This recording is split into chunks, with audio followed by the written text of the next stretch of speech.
So I recently watched Naval Ravikant's 3-hour dissertation. It was like a monster of a YouTube video. Did spend some time. It's titled "How to Get Rich," and honestly, it's not what I thought it would be, given the title. And I think you actually might be surprised by it too. So naturally, what did I do? I took a bunch of notes. I wrote down my own thoughts on the content and how I think it ties in perfectly with what we're trying to accomplish here at Be the Bean. So, which, if you were just tuning in for the first time, this is our faith-based networking community for Christian entrepreneurs, sales reps, leaders, and really anyone who does not want to separate their work from their Christian values. So you have a home here. And the analogy is really a simple one. It's based on a book by John Gordon called The Coffee Bean. And so essentially when you put a carrot into boiling water, it gets soft. You put an egg into boiling water, it gets hard. But the coffee bean, into that same boiling water, you get coffee. And the bean changes the environment. And so ultimately, we get to choose who we want to be, how we want to show up, and how we want to influence our environments. And so anyway, my goal today is to put that 3 hours to good use. Don't worry, this is not going to be anywhere near that length, and share my perspective on getting rich and what that means inside our Christian faith. And I think it's going to completely shift how you see money, how you see success, and your calling as a believer. And so ultimately, again, this is coming directly from this video that I watched, right? There are 3 games that are being played right now in the world. And 3 completely different games, 3 different sets of rules, and 3 completely different outcomes. And so here's the problem. I think most Christians, most people, are playing the wrong game and wondering why they're losing. Right? So here are the 3 games. Number 1, wealth. Number 2, money. There's an important distinction between the 2. And number 3 is the status game. If you don't understand the difference between those 3, you're going to spend your entire life working hard, staying busy, maybe even looking successful, but never actually building anything that lasts. So again, we're going to look at these in reverse order. And credit here is due to Naval.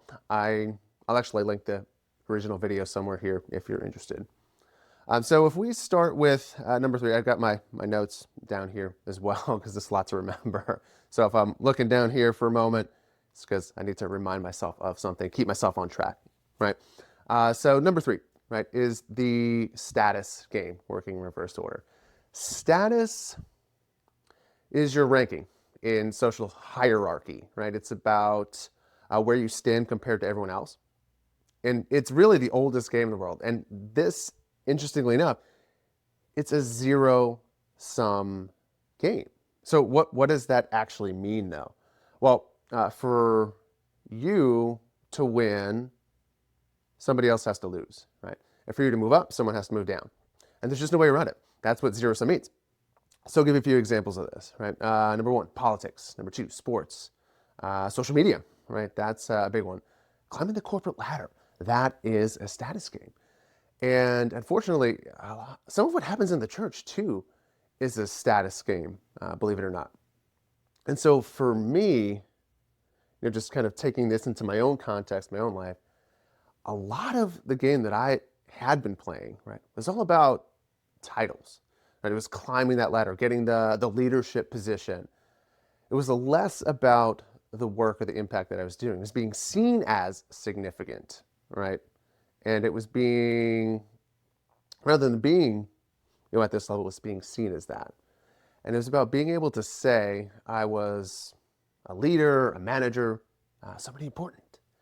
And even before I started working full time, like when I was a young age, I look back now and I see this pattern, specifically in sports, right? It was about the same thing, being the best, being recognized, being seen.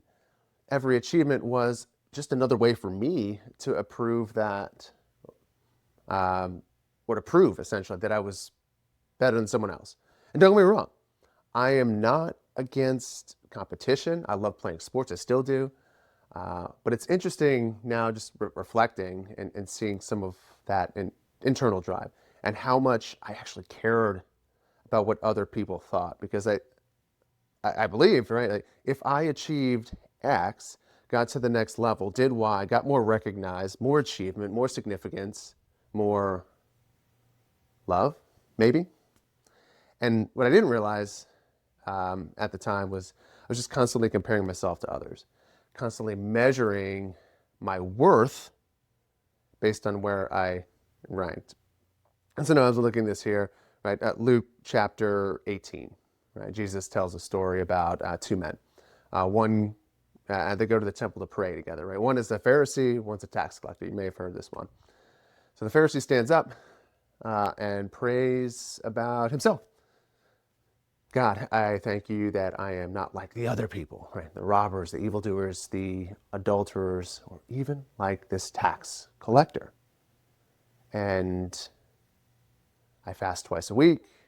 I give a tenth of all I get. And so take a second and actually reread that. God, I thank you that I am not like the other people. Robbers, evildoers, adulterers, or even like this tax collector. I fast, give a tenth of what I get. It's interesting, right? Because he's vying for status, right? Right? He's not actually praying, he's ranking himself, right? He's got to put the tax collector down here to feel elevated. He has to compare himself to those people to feel righteous. And so on the other side of this, like what did the tax collector say, right, in this scenario? He wouldn't even look up to heaven. He says, God have mercy on me, I am a sinner. And if you can recall the outcome here, might not be what you expect, right? Jesus says the tax collector went home justified before God, not the Pharisee. And I didn't really think about this.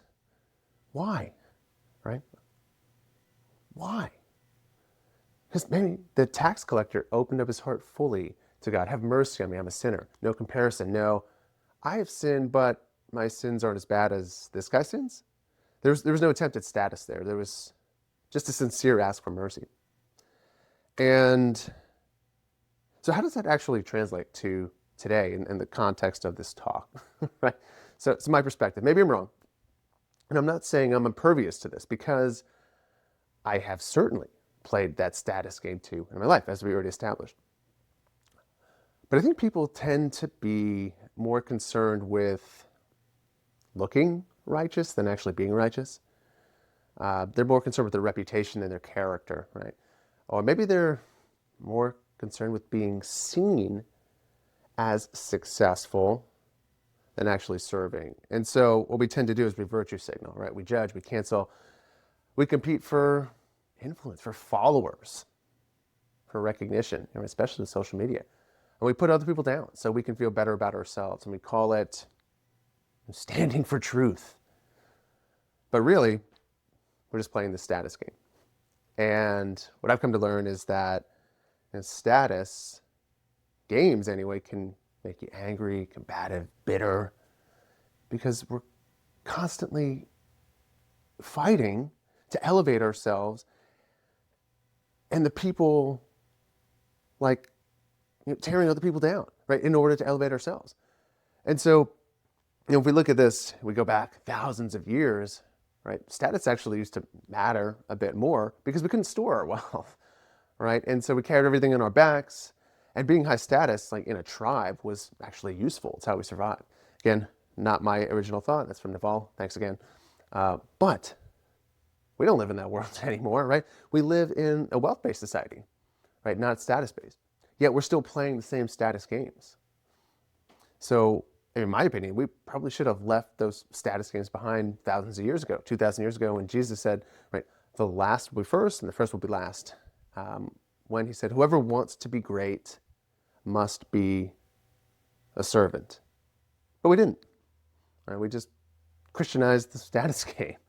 And now we're competing over who's more humble, who's more sacrificial, who's poorer for Jesus. And we disguise it as humility, but it's not, right? just a different version of the Pharisees' prayer. So that's number 3, again, working in reverse order. Thoughts there. So I'm going to look down here. Key number 2. All right. What about money? Not wealth yet, but money. And just some basic concepts, right? Money is how we transfer wealth. Essentially, what it does is it creates social credits, right? It's IOUs. And so when we or you create something valuable for society, society says, thanks, here's some money. And someone else creates value and you exchange money for that. And yes, money it's important. It definitely is. I mean, could you actually believe, I had to look this up, that Jesus talked about money more than heaven and hell combined? And apparently there's more than 2,000 verses about money in the Bible. So yeah, I guess it matters. But here's what I've learned, right? So taking all these concepts, marrying them with some of the things that I've gone through my experiences, money is not the goal, right? Money's just a tool. Right? So when I'm looking at my notes here at Luke chapter 12, right? A rich farmer has a massive harvest, right? His crops are overflowing, so he thinks to himself, what should I do? I have no place to store all this. So he decides to tear down his barns, build a bigger one. He says, I'll store all my grains and my goods, and I'll say to myself, well, you have plenty of grain laid for many years. Take life easy, eat, drink, be merry. And God says to him, you fool, this very night your life will be demanded from you. Then who will get what you have prepared for yourself? And so the rich fool thought money was the destination. He thought accumulation was the goal. He worked his whole life just to get to the point where he could store stuff and relax. But I think he completely missed the point, right? Because money can't buy you one more day. It can't give you purpose. It can't save your soul. And if you make it your God, well, you'll end up with barns full of stuff and a heart that's completely empty. And I've been there. And I've wrestled with this so much, right? Growing up in the Catholic faith, my initial interpretation of what all this means, what I thought the faith believed about money. And it shaped my perception for a long time, because I spent years chasing money. Most of my adult working life, chase money. Right? That was the game. All I knew was I grew up, I didn't have a lot of money. I saw and I lived firsthand, right, the problems of not having money, especially as a kid, legitimately seeing multiple family cars repossessed, bank accounts frozen for unpaid medical bills, even had a house foreclosure, and having to move our entire life, right, in the matter of 2 days, right, to a new home suddenly, and all before I even went off to college. And so I saw this, right, and my internal narrative was, just kind of thinking back, I need to make a lot of money so I never have to experience this again and go through what my parents did. And it just didn't make any sense to me. My parents were good, hardworking people. It didn't seem fair. So it was weird, entering the workforce, knowing I wanted to make a lot of money, having no clarity on what that actually was, what that meant, how I would steward that money, use it to create more money, while dealing with a very hardwired belief, a subconscious, deep internal belief that was telling me, it's a story, that being rich or wealthy is something that I'd never achieve.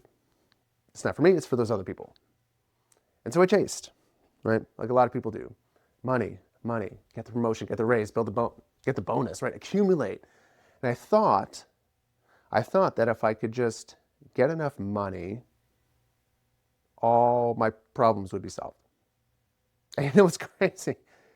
I got it. I made a lot of money, more than I actually ever thought I would. And again, this was after multiple failures, some like really dark times as well. Don't have time to cover all that today.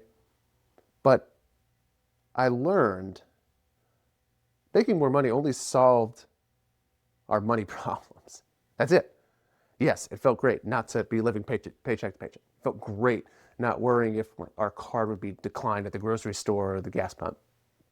Having money is infinitely better, I will tell you, than not having money. But I was surprised because when I got there, wherever there is, I was more empty than I had ever been. It was just kind of like the strangest experience. I thought money would fix everything. And as much as we talk about this and tell people that it's like one of those lessons that you have to experience for yourself. Like you can't hear somebody else talk about it, and for it to make sense, you actually have to experience it. And so again, I thought money would fix everything. I thought it would make me happy, give me peace, purpose. But when I got it, all I could think of was like, is this it? Now what? Like, and it didn't fill the void. And so the more money I chased, actually, like the further away I felt from God. It was like the money became a wall between me and God, especially during the down years, right? When money was anything but abundant. And so, again, I was focused on accumulating, on building, getting more. And I think I completely lost sight of what actually mattered. But God works in mysterious ways, though. So after I started making some money, I joined a men's health coaching and fitness program. And my coach connected me to a men's Christian brotherhood, like nothing at all to do with fitness. But I was seeking, I was open, I was looking for more. And it was just a group of guys who were asking different questions. And on a whim, I flew out to Tulsa, Oklahoma, of all places. Not much there, by the way. And spent the weekend connecting, praying. And for the first time, maybe truly for the first time in my life, I actually felt like the presence of God. I felt belonging. I felt seen. And it had nothing to do with my achievements or what I produced. And so these guys, they helped me realize I was playing the wrong game. I was chasing status. I was chasing money. I was playing these games at work, fighting for titles, recognition. And even when I got the money, it didn't satisfy, because money without purpose is just kind of a road to dissatisfaction, not being fulfilled. And I wrote this down here, Matthew 6:24, right? No one can serve two masters. You cannot serve both God and money. So serving money means your decisions are controlled by it, right? You take the job you hate because it pays well, maybe, or you compromise your values for a paycheck. You can't be generous because you've kind of built up this lifestyle that you're now enslaved to. But the issue is, it's not having money. The issue is being mastered by it. And I was guilty, right? Because money's just a tool. And like any tool, it can be used for good, for evil. Like think of a hammer, I guess, right? You can build a house with it. You can crack a skull with it, right? And so what's interesting is I've come to learn this firsthand. Again, one of those things that you have to experience. But if you hate rich people, if you hate money, or maybe even if it's just like a mild resistance, right? I'll give you an example. Like maybe someone drives by in a BMW and your first thought is, like insert the negative word here. Or you drive by like a fancy neighborhood, see nice homes, and you're like, oh, must be nice. Or you wondered who they lied, they cheated, they stole from to get their success, their money. And you've probably heard all this before.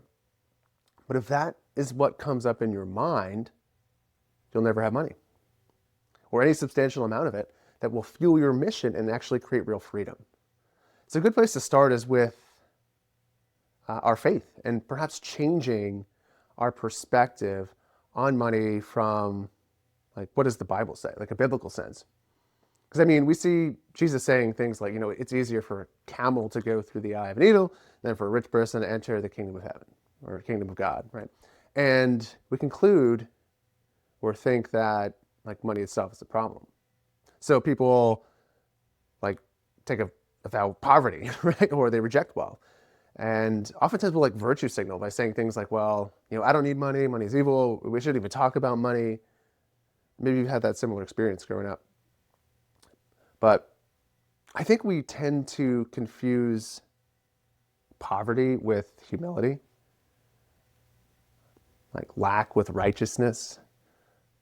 And so we've convinced ourselves that like if you really love Jesus, you should be broke. But I don't think that's actually true in the Bible, right? We look at some of like the most prominent figures, right? Abraham, for example, was extremely wealthy. Job, the richest man in the East. Joseph became second in command in Egypt. And Solomon had more wealth than any king before him. And so the Bible is full of wealthy people who serve God faithfully, right? And so the issue was never wealth. The issue was heart, right? And so again, the money game isn't about rejecting money. It's about understanding what money actually is. It's that medium. It's an exchange. It's a tool, a means to an end. And making sure that it serves you instead of you serving it. And so, again, like what I found is like the more money I made, the less important that game became. I realized there was just so much more. I think that game is actually found in number one, right? And so we're going in reverse order here. So game number one, if you remember, that is the wealth game. And I think it's the game that most Christians, most people in general, completely misunderstand.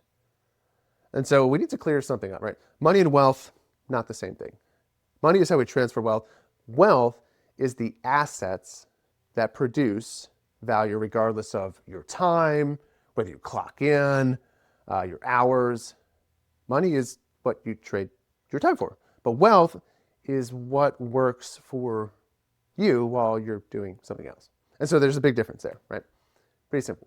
But most people only ever play the money game, I think, right? And so they work more hours, they chase raises, they negotiate their salary, and there's nothing wrong with that. But it does cap out because time is finite, right? And what I've come to learn is that like wealthy people are playing an entirely different game. They have something that the average person, right, the W-2 earner, that doesn't have, and that is leverage, right? Leverage is minimum input, maximum output. It's not tied to your hours, but literally to the value created and the people that you serve, the amount of people that you serve. And you do that through leverage. Because if you're able to serve tens of thousands of people, minimal effort, right? I think there's a big difference there. And so earlier this year, I went to an Aspire conference, like pretty life-changing for me. Really shifted a lot of my perspectives around wealth and what to actually do and the actions to take, the mindset, the beliefs, the habits, all of those things. And really taking time to learn how the system works. I never thought I'd do this, but like I started learning the tax code, right? Started learning how wealth is structured because wealth is engineered. It is structured, right? It's not something that you fall into. It is literally how you structure things that determines whether or not you're playing the right game or not. And so something hit me hard. I was wondering like, why do wealthy people often pay, an effective tax rate of 6%, 7%, sometimes even less, right? While the average W-2 worker is handing over like 25 to 30% of their paycheck. Now, listen closely because this is important. It's not because wealthy people cheat. It's because the tax code actually rewards ownership and creation, right? The tax code wasn't written by or for employees. It was written by the wealthy for the wealthy. It was written to incentivize builders, people who create, right? People who create businesses, who provide housing, who employ others. They fund innovation, all kinds of things.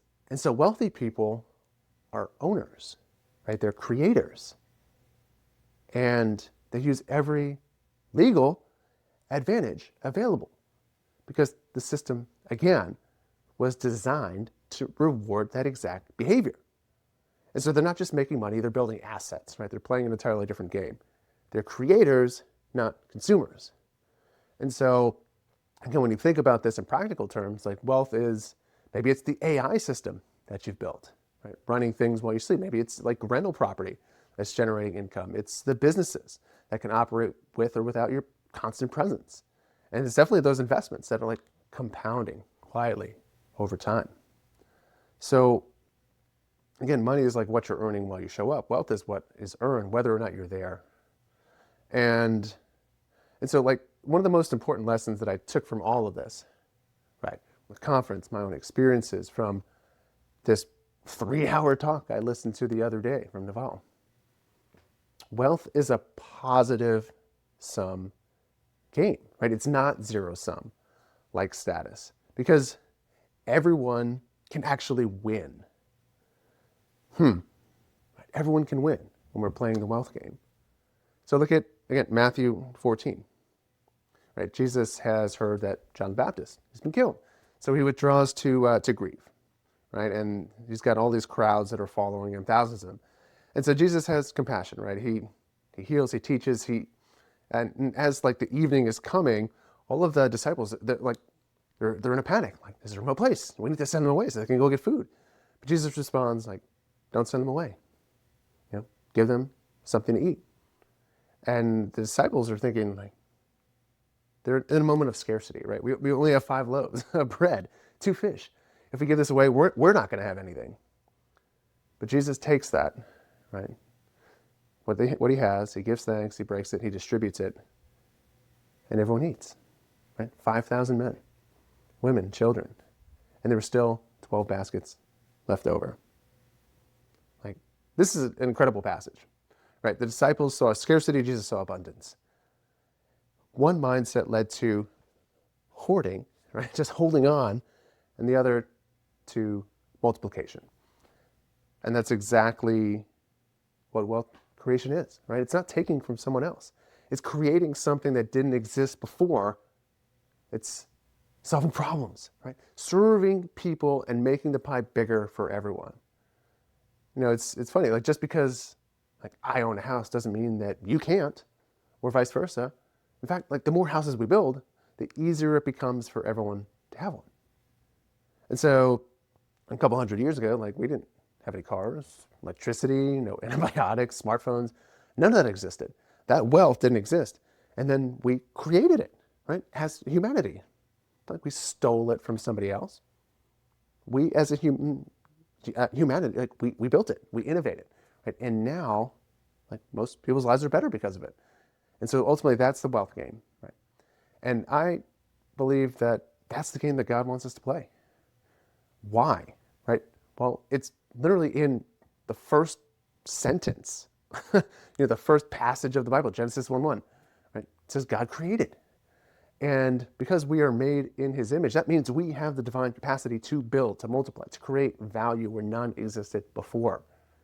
And so I don't think God created us to play these status games, comparing ourselves to others, fighting for position, measuring our worth by our titles or what we achieved.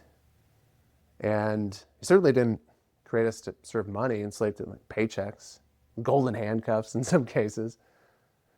He created us to create wealth, to solve problems, to serve people, to build things that generate value so we have the freedom to serve him fully, because that's what wealth ultimately creates, is freedom. And so I think he wants us to be free because freedom enables obedience. It allows us to be radically generous, right? To say yes to like the mission trip, ministry opportunities, without asking for permission. And so I'll leave us with this. Right? Again, last piece. Deuteronomy 8. Remember the Lord, your God, for it is he who gives you power to get wealth, that he may establish his covenant. God gives the power to get wealth, not to hoard it, not to waste it, but to establish his covenant through you. That's wealth with a purpose. So that's the game, that's the calling. And to me, that's what it means to be the bean. Like that's what I think this whole mission is all about.